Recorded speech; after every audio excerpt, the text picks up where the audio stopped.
কক্সবাজারে তীব্র জ্বালানি সংকটের কারণে জেলার অধিকাংশ সাগরগামী মাছ ধরা ট্রলার গত প্রায় 1 মাস ধরে সাগরে যেতে পারছে না। চাহিদার তুলনায় তেলের সরবরাহ অনেক কম থাকায় ট্রলারে জ্বালানি সরবরাহকারী বার্জ বা ভাসমান পাম্পগুলোতে মজুদ সংকট দেখা দিয়েছে।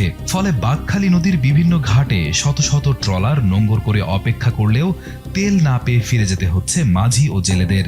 একটি ট্রলারের সাগরে মাছ ধরতে যেতে অন্তত 3 থেকে 4 হাজার লিটার ডিজেল প্রয়োজন হয়, কিন্তু তেল না পাওয়ায় জেলার অন্তত 3,000-এরও বেশি ট্রলার সাগরে যেতে পারছে না বলে জানিয়েছেন সংশ্লিষ্টরা। এতে হাজারো জেলে, শ্রমিক ও ব্যবসায়ী চরম দুর্ভোগে পড়েছেন এবং তাদের জীবন জীবিকায় বড় ধরনের প্রভাব পড়ছে।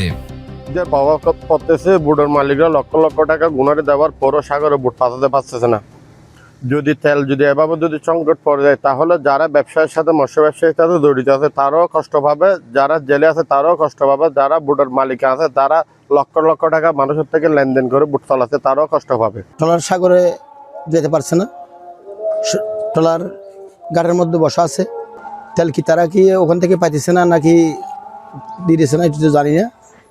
যেখানে যাই সেখানে বলতেছে তেল নাই। গরিব লোক হয়েছে 20 জনের ঘর বাড়ি অসহায় করছে, যাইতে পারে নাই। বহুত ধরে টাকা দিলে খাইতে পারে, টাকা দিলে খাইতে পারে নাই।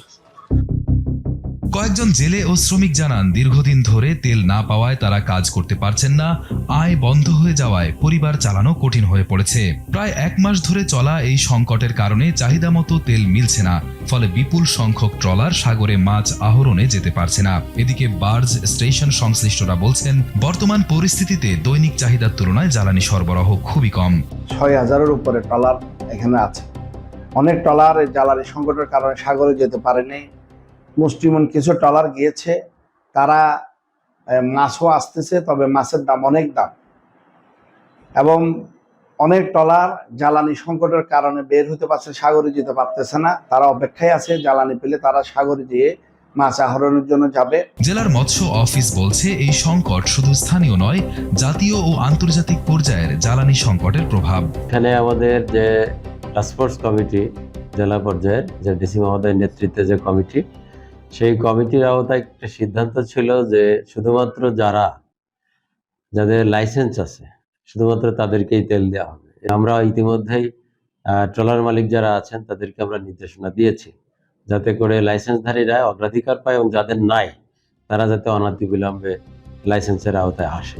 দ্রুত জ্বালানি সরবরাহ স্বাভাবিক করা না গেলে কক্সবাজারের মৎস্য খাত আরো বড় সংকটে পড়তে পারে। এতে শুধু জেলে বা ট্রলার মালিক নয়, মাছের বাজার, শ্রমিক এবং এই খাত নির্ভর স্থানীয় অর্থনীতিও ক্ষতিগ্রস্ত হবে। তাই সংকট নিরসনে দ্রুত কার্যকর পদক্ষেপ নেওয়া এখন সময়ের দাবি।